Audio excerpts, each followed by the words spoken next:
when we talk about going to the church or being a part of a congregation as a community of believers, as the church of God, we are asking ourselves, how are we representing the Lord Jesus Christ as Christians, as believers? Ano ang refleksyon ng pag-ibig ni Kristo sa ating mga buhay? Are we reflecting God sa mga tao na nakakausap natin, nakikilala natin ng tama? Paano natin maipapakita ang pagmamahal ni Jesus sa ibang tao? Especially sa ating mga kapatid sa Panginoon. Sapagkat kapatid, the most effective gospel in this world is our life. The lives that we are living, kapatid, is a reflection, the best representative ng ating Panginoong Jesucristo sa mundong ito.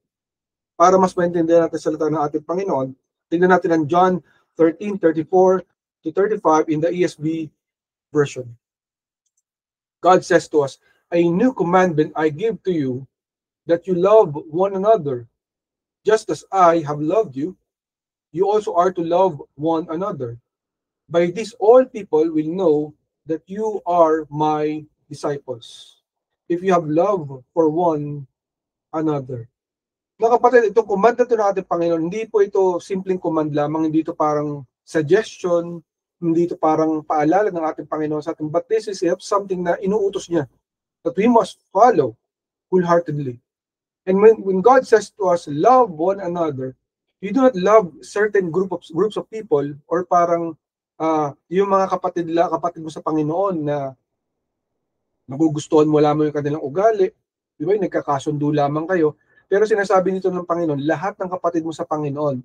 Just to be clear, kapatid, this is not applicable to everyone. Yes, God would want us to be loving to everyone. Pero yung command na to, ito yung command ng ating Lord, ni Jesus Christ, to love your fellow brethren, yung brother or sister mo in Christ. Fellow believers. A command that you will love them, your pastor, your brother, your sister, your leader, your fellow worshiper sa Panginoon, no matter what. Love them. It is a command from the Lord our God. And by this, sinasabi ng Panginoon, malalaman ng mga ibang tao na ikaw nga ay aking disipulo, na ikaw nga ay isang mananampalataya, na ikaw nga ay isang tunay na believer. Now let's check ano po itong ibig sabihin nitong love one another in Koine Greek or yung ancient Greek, kapatid. Let us see it. It says agapate alielous. I'm not sure if I pronounce it correctly, but agapate, or in the other terms or definition, it's agape. The agape love. Alielous. That is, love one another. Ito po ibig sabihin nun. Unconditional, selfless, and volitional.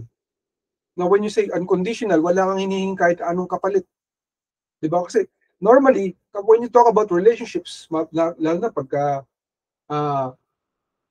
magkasawa or magsingirog, you are requiring na ma-reciprocate yung pag-ibig, yung pagmamahal sa'yo. Pero sinasabi rito ng Panginoon that as brothers and sisters in Christ, you must love one another selflessly, unconditionally, and volitionally. Ibig sabihin ng volitional is like voluntary. No one is telling you to do it, but you are doing it. Because you're following God. This is the Koine Greek, the ancient, yung totoong literal translation, yung totoong meaning in the old times. Ito po yung, before siya na-translate sa iba't ibang translation, ito po yung original. Another definition is choosing to act for another's good.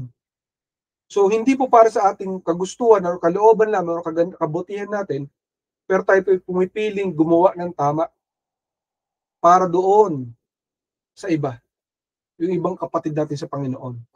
Stresses community, not one-sided. So ito po hindi one-sided lamang na parang tayo lamang ang nagbe-benefit, na tayo lamang yung magbe-benepisyo. So sinasabi ng ating Lord dito, para sa iba. No? And you have to forgive one another and serve one another. So you have to learn how to forgive even those that are unforgivable, and serve doon yung mga hindi mo kayang pagsilbihan, to serve people or not supposed to be serviceable. So when you look at it, kapatid, parang hirap po nito. Parang yung tinuturo ng ating Panginoon, this is a command, inuutos niya, parang ang hirap. Kasi you are supposed to do it one-sided, bibigay mo lahat, di ba? Pagsisilbihan mo, mamahalin mo, without getting anything in reciprocation. You're not getting anything in return. But this is God's command. Malinaw na malinaw po na sinasabi ng ating Panginoon that you have a new commandment na binibigay niya. Kasi di ba may mga 10 commandments, those are all good commandments na pwede pa natin i-follow until today.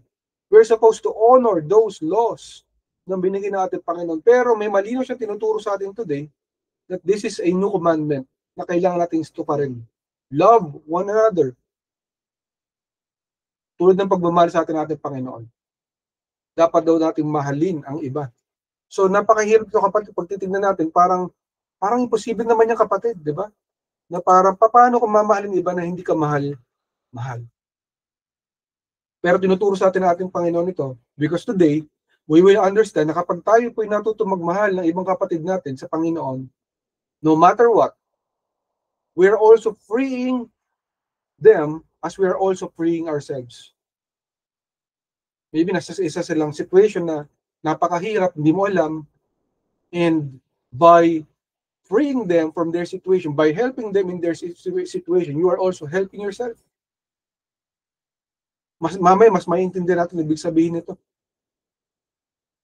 Kaya diba, nung si Apostle Paul, si Pablo, nang siya po ay lumabas, kilala po nilang lahat siya ng isang mamamatay tao. He was the one who caused so many deaths, martyrdom sa buong Christianity during their time. And so this guy has been called by the Lord. It's hard for them to forgive him. Killer eh. Maaaring pinatay siya sa mga membro ng kanilang pamilya, kapatid nila, diba? Or maybe best friend nila sa Panginoon. And then biglang kinuha nitong tao na si Pablo because he thought that he was doing the right job for the Lord, yung work of God. But the thing is, no. Diba? Kaya siguro na may narinig na kayo, diba? May mga religion sa panahon ngayon na to, na feeling nila kapag pinatay nila ang isang tao, that they will go to paradise. May mga kasama silang virgins, paggising nila. Ganun po yung kanilang pananaw. But this is already prophetically given by the Lord, na ito pong gantong pananaw, paniniwala ay mali. Sinauna pa, pinropesay na ng ating Panginoon. That certain groups of people will believe that they're glorifying God and they will kill people for it. But they are in error. Nagkakamali po sila ng pinaniniwalaan. So malinaw po ito na tinuturo sa atin ng ating Panginoon. Kaya itong pong mga kapatiran sa panahon ng Israel in the ancient days ay napatawad po nila si Pablo kahit hindi ka patawad-patawad. Because ito pong command ng ating Panginoon napakasimple pero napakahirap sundin. Pero ginawa nila to love one another. So ang sinasabi sa atin ng ating Panginoon is we are not supposed to be self-serving, but we are supposed to be selfless. So when you go to the church, diba? When you go to praise God, diba normal na iniisip mo yung ano kaya pagpunta ko ng church, pag nakinig ako ng preaching, pag nagbasa ako ng Bible doon, siguro I will have peace in my heart. Siguro I will be delivered maybe of this sickness, diba? You're looking for strength, for encouragement, for blessings, which is natural, kapatid. That is natural. Pero sinasabi ng ating Panginoon that we should go beyond that we go to the church, we commune with our other brethren, believers, co-believers in God, that we have to serve them, love them, help them out, para sa Panginoon. Not self-serving, but selfless. Yun po yung tinuturo sa atin natin Panginoon today. So focus point number one na binigay sa atin natin Panginoon is serve with humility, not of self-interest. So dapat daw tayo matutong maging humble para sa ating Panginoon at huwag natin isipin yung ating interest lamang. Kasi marami sa atin, naisip natin kung ano ba yung makukuha ko dyan? Why should I attend? Diba? Why should I join this cell group or this tribe call if I'm not getting anything? Which is again, normal and natural reaction ng isang tao. Pero sinasabi sa atin natin, Lord, you have to serve with humility, dapat humble ka. Not looking at yourself as the highest, di ba? Of all the leaders, of all the believers, but just a servant ng ating Panginoon without looking at your self-interest or agenda. Diba? Kaya hindi ka dapat unang-una sobrang emotional pagka hindi na pagbigyan ng iyong gusto, nagagalit ka, nasisiraan mo na, di ba? Kaya uso sa church yung politics, church politics. That's why we do not encourage that in this church.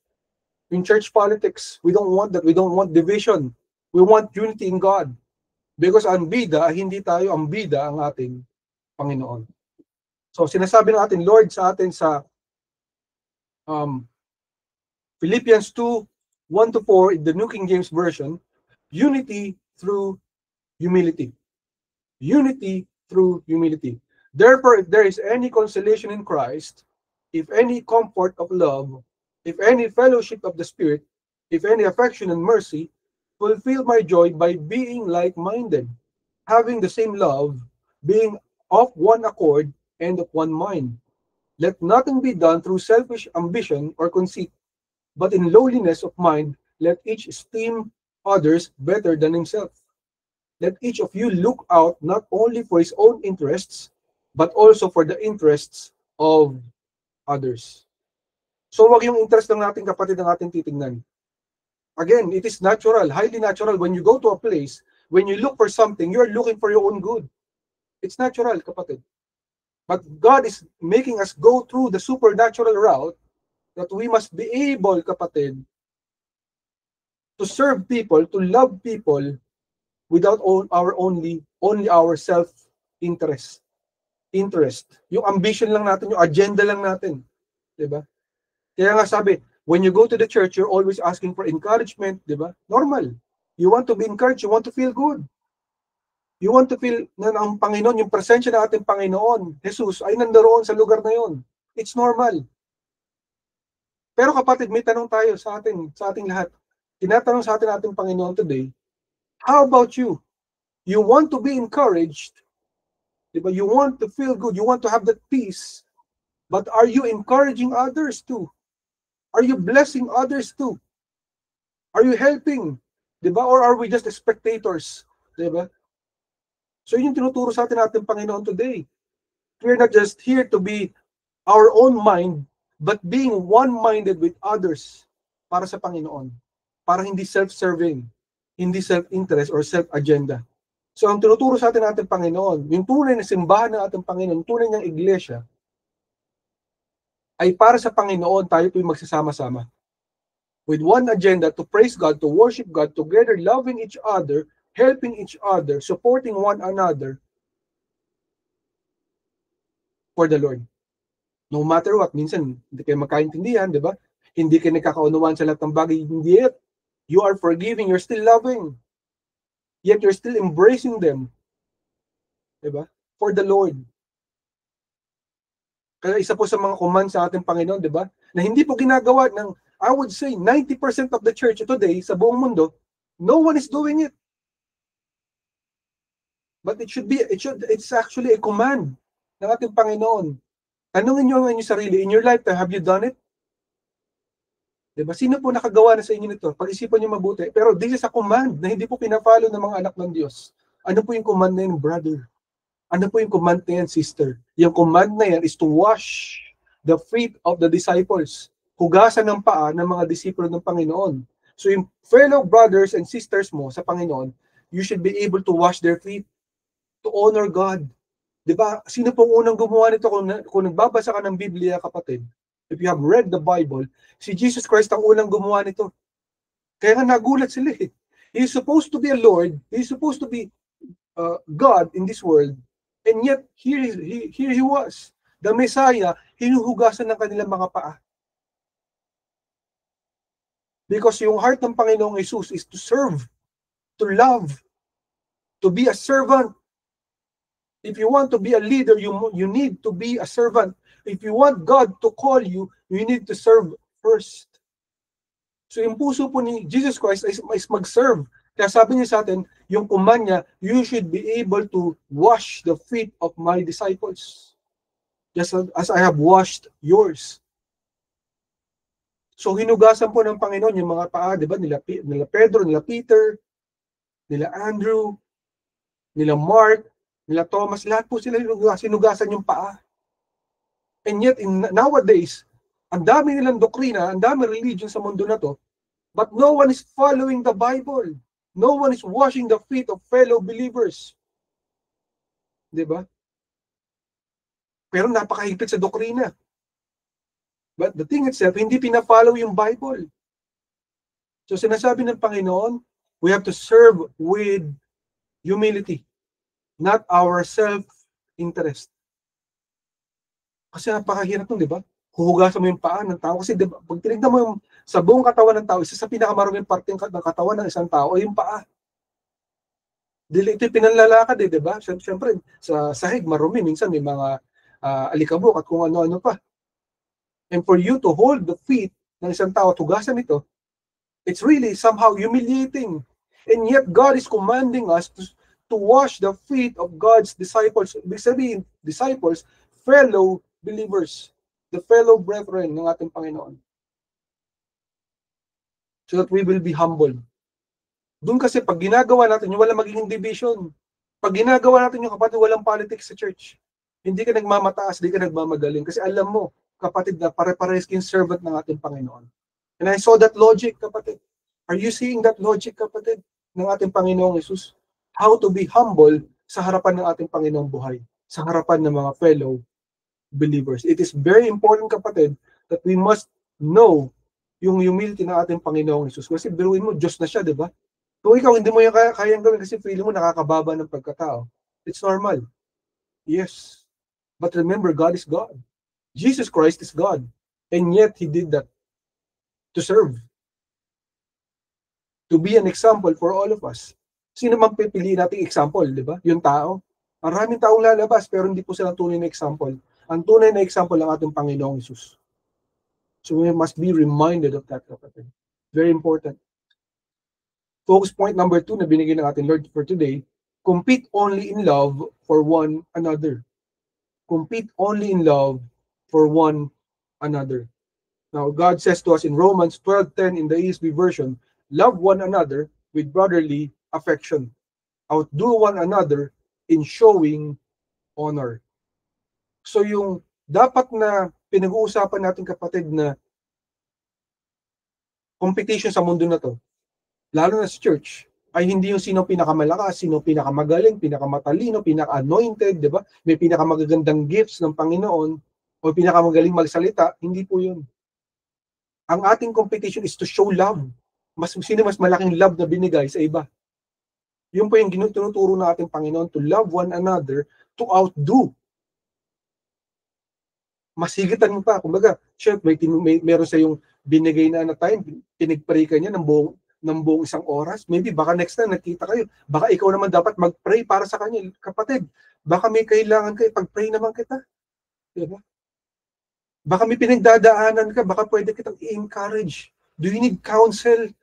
Diba? Do you need, maybe you need some shoulder to cry on, kapatid. Diba? Hindi, pagka nakita natin yung kapatid natin, bro, sis, kapatid, pag-pray mo naman ako. I'm going through something. Please help me. And that's it. Thank you. Nothing else. But God is teaching us to outdo. Diba? Pag sinabi mo outdo, talagang higitan mo, diba? You will try to compete. So ito po yung competition na gusto ng Panginoon. Hindi yung competition na parang, yung diba sa mga Filipino, meron tayong tinatawag na crab mentality. Yung pag kami nakikita ka mas mataas, hatakay mo siya pababa kasi you don't feel confident na natataasan ka na niya. So hatakay mo siya pababa. Ganun na nangyayari madalas sa Pilipinas. Pero God is teaching us not to do that, but what we need to do is outdo one another by doing what is right and what is good for others na kapatid natin sa ating Panginoon. Outdo one another in showing honor, in showing love. Diba? Yan ang tinuturo sa atin ng ating Lord.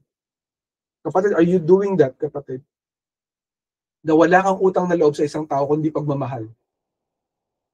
Marami sa atin mahilig tayo na we'll get our what we can get, diba? Which is normal. Pag may pangangailangan, gusto manghingi. Pero tinuturo sa atin ng ating Panginoon, ang ating utang na loob sa isang tao ay yung pagmamahal. Ibig sabihin, pag nakita tayo, mas bibigyan pa kita ng pagmamahal, mas bibigyan pa kita ng care, mas bibigyan pa kita ng pag-aalaga. Baka kulang pa. Bibigay ko pa yung best ko. Diba? Servant leadership. This is what God requires of us. To be leaders, you have to be a servant. And what's great example for us? Diba nung sina Peter, sina John, nandun po sila sa tabi ng ating Panginoong Jesus, mga disciples, nag-uunahan sila. Sabi nila, Jesus Christ, sino ba mapupunta sa iyong kaliwa at sa iyong kanan? Diba? In the seat of God, sa iyong trono. When you are in your kingdom, sino po nasa kaliwa, sino nasa kanan? Diba? And God corrected them that this is not about kung sino mas mataas, sino mas malakas, sino mas magaling. Diba? Kaya nakalulungkot pag minsan we are looking for God, and then people are saying na, ay hindi, sa tingin ko mas magaling siyang preacher, mas magaling tong church na to. And I also heard someone na say, ay doon kami doon sa church na yun, bakit kayo pupunta rin kapatid sa church na yun?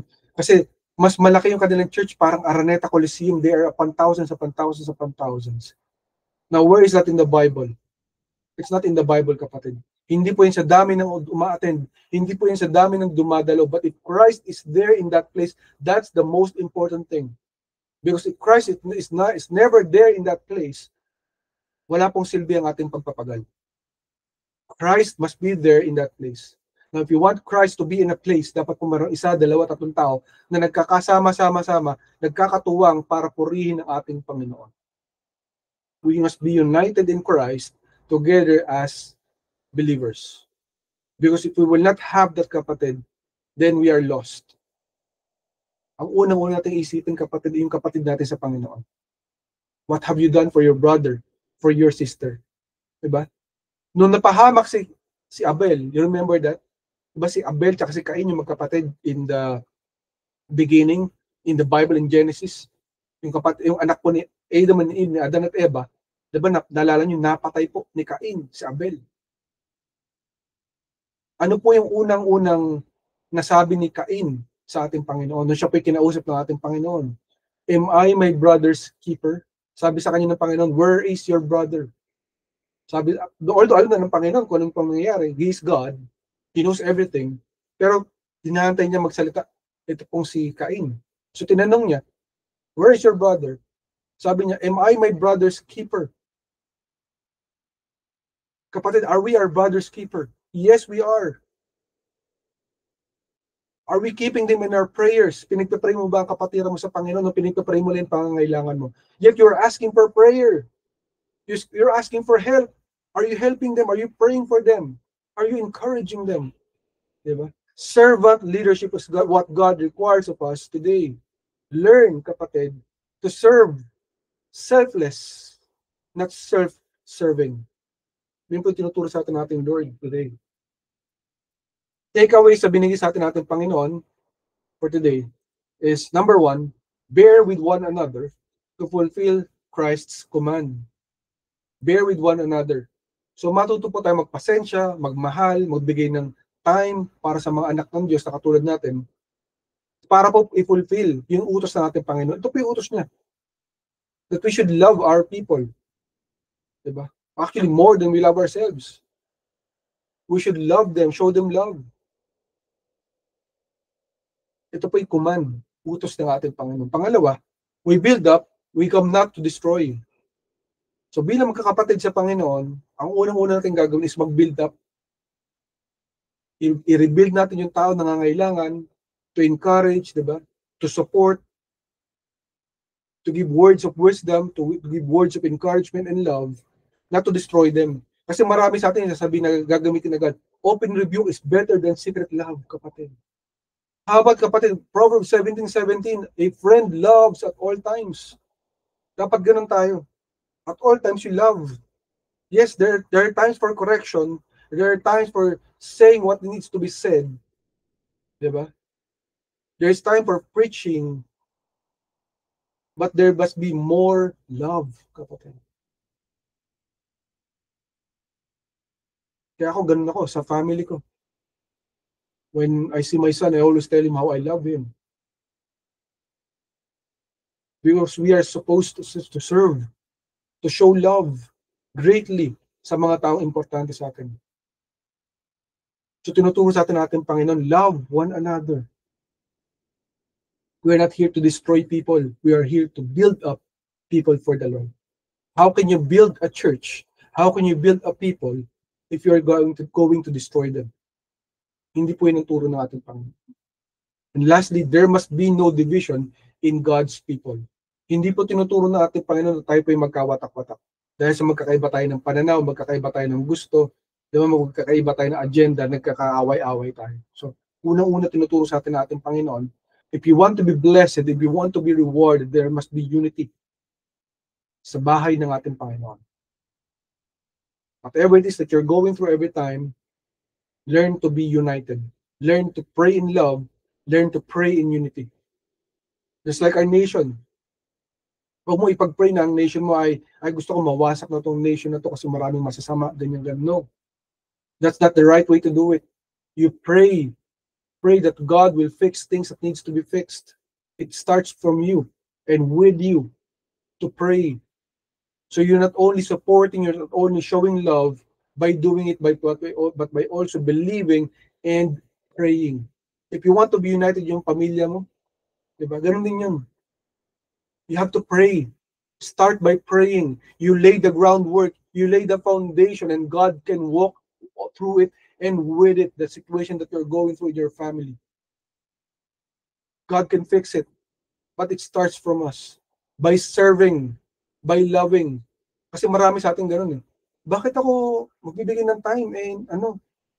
Hindi naman ako binibigyan ng time. Hindi naman ako minahal. Diba? Hindi naman ako binigyan ng importansya. How about you? Have you given your time? Have you given your love? Have you cared for people? We always ask for something, but we're not giving something back. Now, God is teaching us to first do the thing. Ikaw mismo mauna. Ikaw maging example. Ikaw muna magpakita. Ikaw maging halimbawa. Yun po ang tinuturo ng ating Panginoon.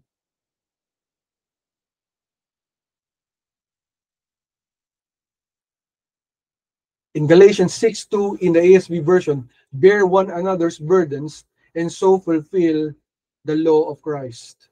So ito po yung parte para po ang utos ng Diyos, ang batas ng ating Panginoon ay matupad, ay magtulong-tulong tayo, magsama-sama tayo. Pag may problema, ipag-pray, diba? Magtulungan, magsamahan, magpakita ng encouragement.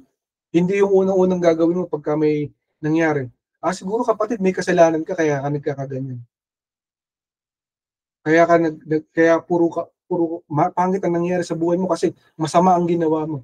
Diba? Ganun ang ginawa ng mga kaibigan ni Job. If we read our Bible, ganun po yung ginawa ng mga kapatiran ni Job sa Lord. Maling-mali. Kaya kinastigo sila ng Lord eh. Sabi ng Lord sa kanila, mali ang sinabi nyo na humingi ng tawad at pag hindi kayo pag pinatawad na kayo ni Job, kaya tsaka ko lang kayo pagpapalain.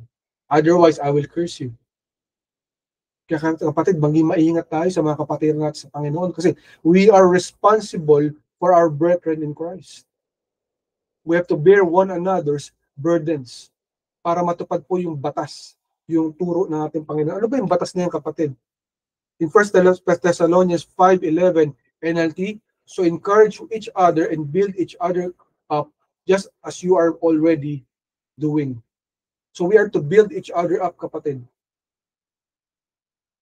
Encourage each other. Encourage one another. Diba?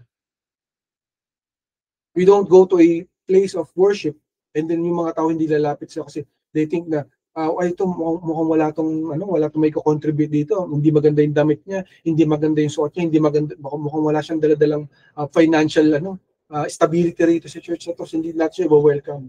And pag may dumating na bilang congressman, may dumating na senador, may dumating na presidente, wow, welcome yung lahat siya, magsipagtayuan po tayo.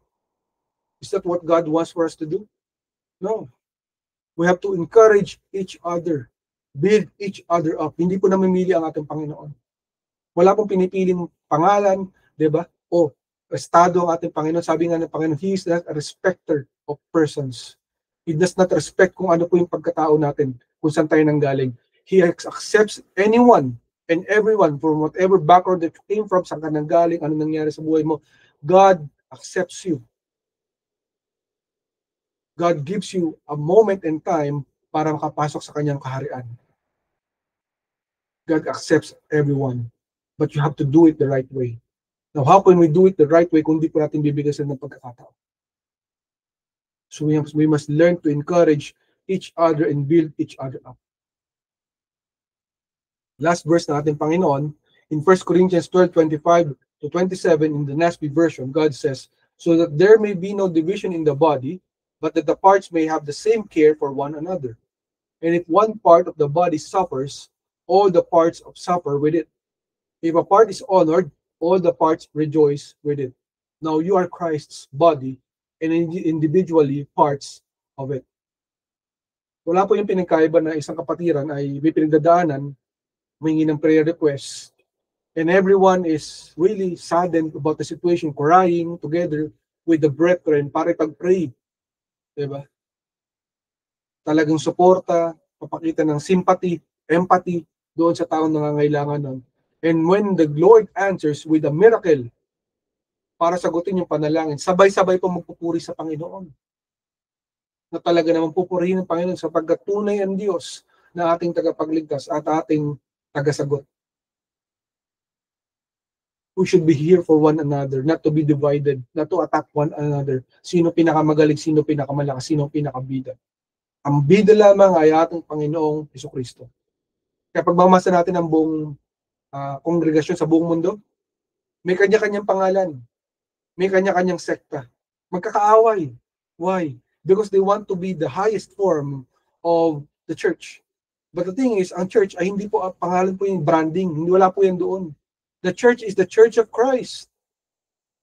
That's the reality. Kapag ang Panginoong Jesus ang hindi pinupuri sa simbahan, hindi po yung simbahan ng Panginoon.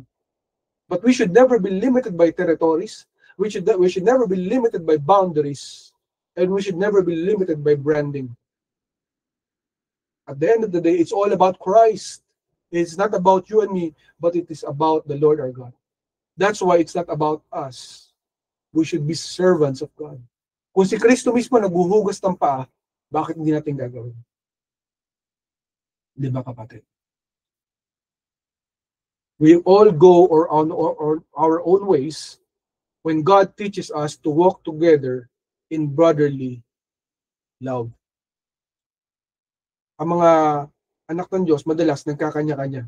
May kanya-kanyang agenda, may kanya-kanyang galaw, which is normal. When you go to the church, you want to be blessed, you want to be happy, you want to have peace, you want to have the anointing. You want all of those things.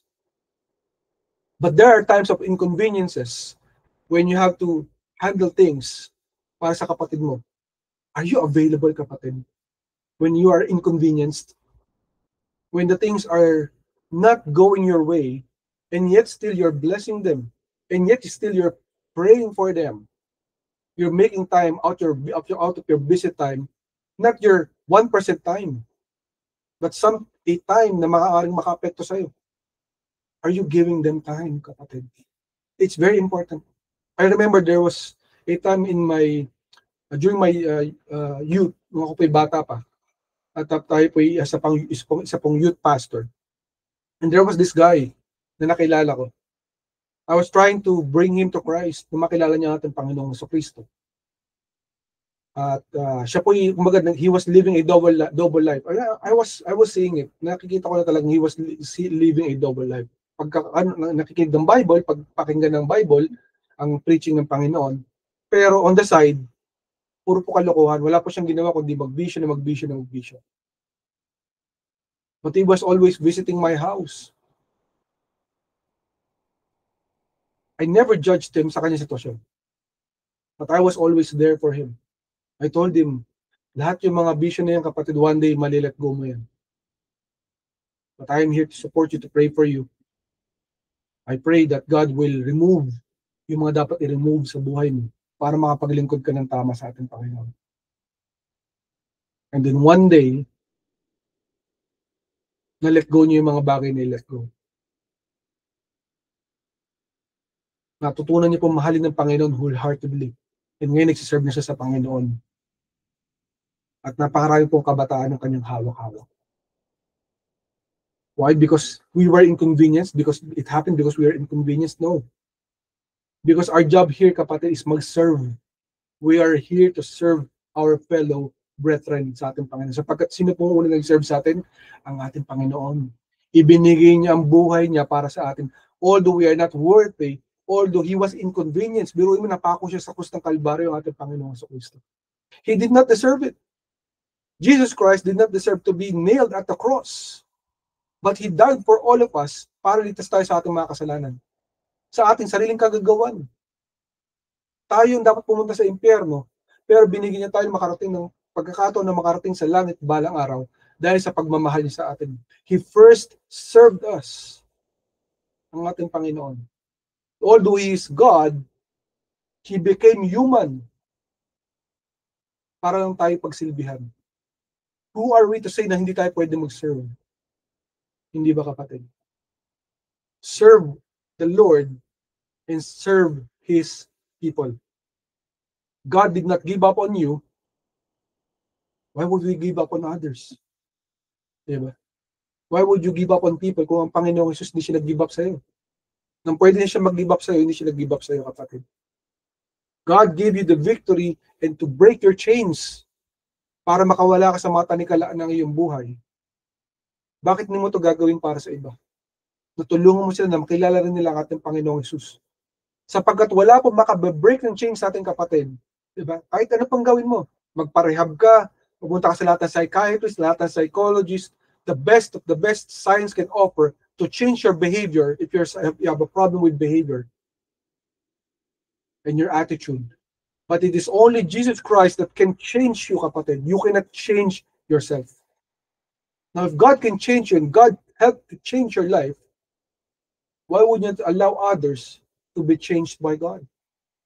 When you have the opportunity to help them change, do it, kapatid. Huwag mo sa kanila i-withhold yung karapatan na makuha yun na sila rin ay baguhin ng ating Panginoon. Yes, there will be times that we will feel alone in this world.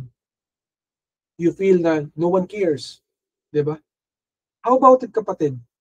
Maybe nakatingin lang tayo sobra sa ating sarili, but you are not really caring for others too. And they're also feeling alone. Diba? You have to go out of your way to care for people. You feel parang mag-isa ka, walang tumutulong, walang sumasama sa iyo kapag para samahan ka sa iyong mga pighati. Pero at the end of the day, you aren't even helping others. Diba? God wants us to go out of way to support one another, to love one another, because you are the reflection of Christ to other people. People are saying, wala na ba ang Diyos ngayong panahon na ito? Hindi na lumalabas ang ating Panginoon tulad in the days of the Bible? No. God is still here, but you are the representative of Jesus Christ in this world. Tinitignan ka ng mga tao bilang representative ng ating Panginoon, yung buhay mo. If you are not representing it well, then there is no Christ. But if you are doing it right, then you are the representative of Christ. Mahirap ba yung kapatid? Is it too hard to do it, to love one another? Do it all for love. You wish to be loved, love first. Mauna ka maumibig, kapatid. Mauna ka magmahal. Mauna ka magserbisyo sa tao. If you do it first, kapatid, then you will see the blessings of the Lord. I tell you, kapatid. Sapagkat sabi ng ating Panginoon, whatever you do for His brethren, sa kanyang mga kapatid, sabi ng Panginoon sa Bible, you're also doing it for Him. Ano man ang ginawa mo para sa aking mga anak, ay ginagawa mo na rin sa akin. Diba? May naging kanta pa kain eh. Ano man ang ginagawa mo sa iyong kapatid, ay ginagawa mo rin sa akin. Alam ba natin yung kapatid? So if you want to honor God, to worship God, to praise God, do it right with your brothers and sisters in Christ. Sabi ng Panginoon, if you give a cup of water to God's disciples, then you will never lose your rewards. So yung rewards mo daw, yung mga regalo ng Panginoon galing langit, ay makukuha mo kapag bibigyan mo ng tubig, ng cup of water, ang mga anak ng Diyos. This is a figurative language, kapatid, na sinasabi natin, Panginoon. Are you serving the people of the Lord? Are you loving the people of the Lord? By doing this, you store for yourself treasures in the coming age. Kapatid, there is a coming kingdom age. Yung 1,000 years reign of Christ sa mundo na to. At pag ginagawa mo yung tama sa mga kapatid mo sa Panginoon, yung mga rewards mo, yung mga treasures mo, papupuno. na pagdating ng ating Panginoon, pagbalik niya, grabe po yung darating ng mga biyaya sa iyo.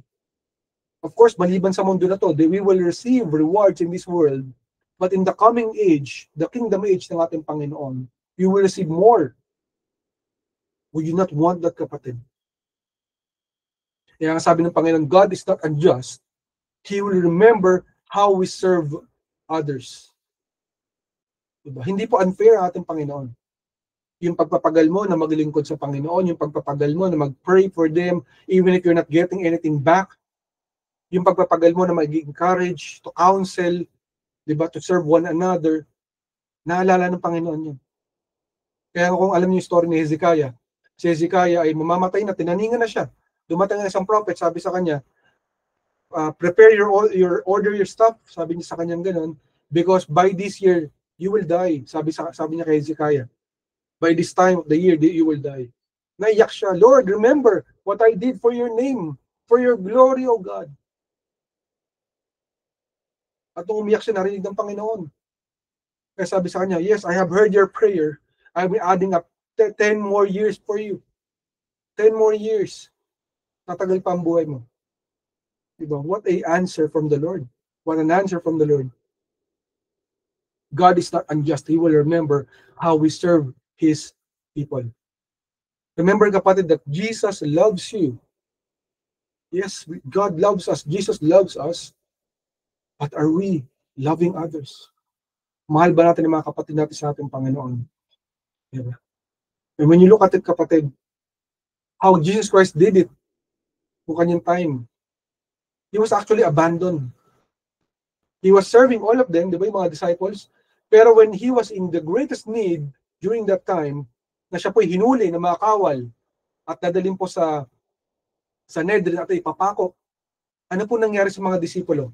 Even the best, the bravest of them all, si Peter, ipinagkanulo ang ating Panginoong Jesus. Tinakbuhan. Diba? Because the reality of the human nature is we are self-serving. But God is teaching us today to be selfless. God has a reward for you if you're serving the people of the Lord, if you're loving the people of the Lord, if you're praying for the people of the Lord. But are you doing it, kapatid? God wants to bless you. God wants to reward you. But you have to do your part. It's not only about what we need, what we pray for, what we are looking for, but how we look for others, how we pray for others, and how we serve others. It is high time, kapatid, that we follow God's commands to love one another. Yan po minsan natin, Panginoon na buhay. Salamat sa pagkabasa ng kanyang salita. And kapatid, we glorify God na nandirito ka ngayon at sumama at makasama ang Panginoon sa kanyang salita. Kapatid, this is not an accident that you are here. And God loves you. God wants to work on your life. However, kapatid, there's something that you have to know in this world. Kapatid, dito sa mundo na to, we have a destination. All of us are bound to die one day. Lahat tayo mamamatay. Kahit ano man ang gawin natin, one way or another, people will die. Maybe 100 years from now, only God knows. But the thing is, when we die, there is another destination. From the physical death, there will be a spiritual death. What that is, either you go to hell or you go to heaven, sa impyerno or sa langit. Surely, kapatid, you will not want to go to hell one day. But the thing is, kapatid, hindi po yung nakakuha sa bait. Kahit gaano tayo kabait, hindi tayo makapunta sa langit. Why? Because sabi ng Panginoon, all men have fallen short of the glory of God, for everyone has sinned. Ibig sabihin po nito, kapatid, lahat daw po ng tao ay nagkasala. Dahil tayo nag-fall short sa glory ng ating Panginoon. Kahit anong gawin mo, nagkasala ka isang beses man, isang segundo, isang minuto. At kapag tayo nagkasala, sabi po ng Panginoon, the wages of sin is death. Ang kapalit, ang katumbas ng kasalanan ay kamatayan. Hindi po ito kamatayan physical, kundi kamatayan habang buhay sa impyerno.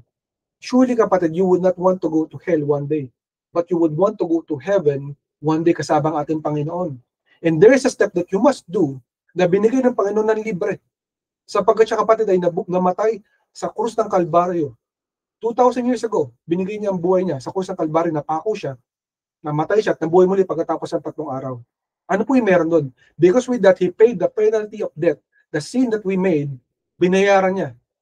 tinubos niya, kumbaga sa utang, tinubos niya yung utang natin, hindi na tayo pupunta sa impyerno, kundi pupunta sa langit balang araw. Only if we receive it, yung gift na yun, regalo ng ating Panginoon, tanggapin natin siya ng buong puso, isip at kaluluwa, declare Him today as your Lord, God, and Savior of your life. If you will do it today, and ask forgiveness for all your sins, then you will receive the gift of salvation na makarating sa langit balang araw. If you want to receive that, kapatid, I urge you, huwag mo sayangin ng panahon. It is not an accident that you're listening to this broadcast. Be it in YouTube, in Facebook, wherever you are, God knows it. If you want to receive that gift, kapatid, samahan mo ako manalangin. Let us pray today.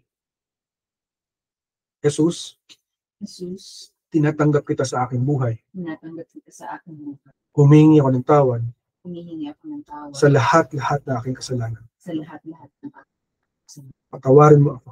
Tawarin mo. Tinatanggap kita Tinatanggap kita bilang Panginoon, Diyos at tagapagligtas Diyos at kapag ng aking buhay.